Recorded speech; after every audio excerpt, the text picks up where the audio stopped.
A shy intern spoke sign language to a lost man. She never expected the CEO was watching. It was an ordinary Wednesday morning, but for Emma, the new intern at BrightTech, it felt anything but. At 21, she had always been the quiet one, someone who preferred the background to the spotlight. Today, she wore her favorite soft gray cardigan, her hair loosely pinned back, and carried a notebook brimming with half-written ideas and doodles. The office buzzed with its usual energy.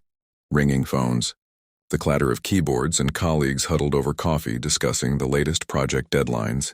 Emma, small and reserved, moved silently along the hallway, lost in her own world, when she noticed a man standing awkwardly near the lobby. He looked confused, scanning the room as though it were a foreign land. His eyes darted from the elevators to the reception desk, back and forth, uncertainty etched across his face. Something about him tugged at Emma's heart. As she approached, she realized he was struggling to communicate. His hands trembled slightly, forming words that fell into silence before reaching her. Then it clicked. He was deaf. Emma's heart raced. She had learned American Sign Language in college and had always wanted to put it into practice. She took a deep breath and signed, "Hello, can I help you?" The man's eyes widened, relief flooding his expression.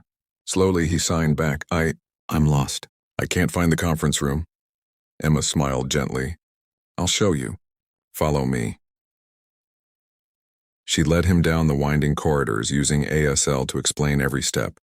Elevators, the turn at the glass-walled kitchen, the hallway lined with awards and company photos. They walked in silence at first, punctuated by small gestures of reassurance and laughter when she signed something playful. What Emma didn't know was that from the corner of the office, someone had been watching. The CEO of BrightTech, Jonathan Harris, had come in early to review quarterly reports and had spotted this quiet intern patiently guiding a stranger. Normally, Emma would have faded into the background, but today, her kindness had made her impossible to ignore. When they finally reached the conference room, the man's face lit up with gratitude. "Thank you," he signed. "I don't know what I would have done without you." Emma felt a warmth she hadn't expected, a quiet pride. "I'm happy to help," she signed back, her nerves settling into a calm she hadn't known she could feel. Then came the twist. As she turned to leave, the man extended his hand, not to her, but to the CEO, who had quietly stepped forward. "Mr. Harris," the man said aloud, "Emma just helped me find my way. She is remarkable." The CEO's eyes softened. "I've been watching," he admitted. Emma froze, her cheeks heating instantly. She had never imagined that the CEO would notice her, let alone praise her.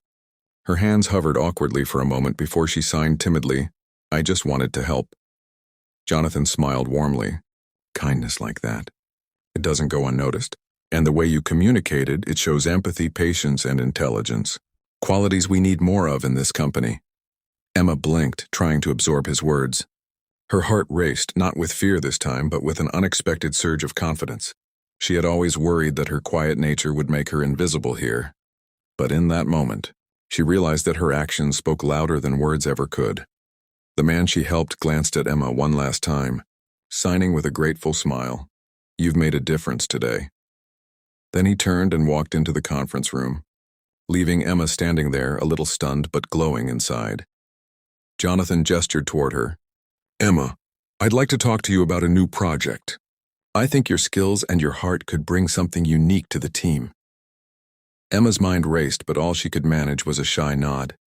Her quiet world suddenly felt bigger, more meaningful. She had come in thinking she would just observe, learn and stay out of the way, but today, a simple act of kindness had changed everything.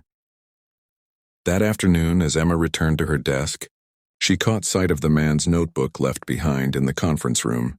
On the cover, in bold letters, he had written, "Kindness speaks louder than words." Emma smiled, realizing how true that was. It didn't matter if she was shy or quiet. What mattered was the courage to reach out, to help, and to connect. From that day on, Emma approached her work differently. She spoke more in meetings, offered help to colleagues, and even started volunteering to assist clients who seemed lost or unsure.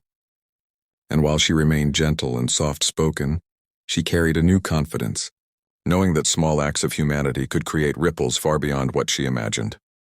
As for Jonathan, He kept a close eye on Emma, mentoring her quietly, ensuring her talent and compassion didn't go unnoticed.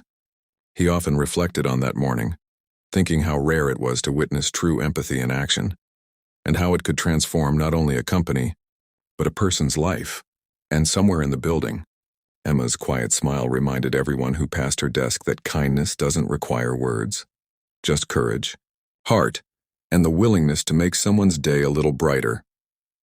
The world may not always notice quiet acts of compassion, but they have the power to change lives and sometimes even the course of a career.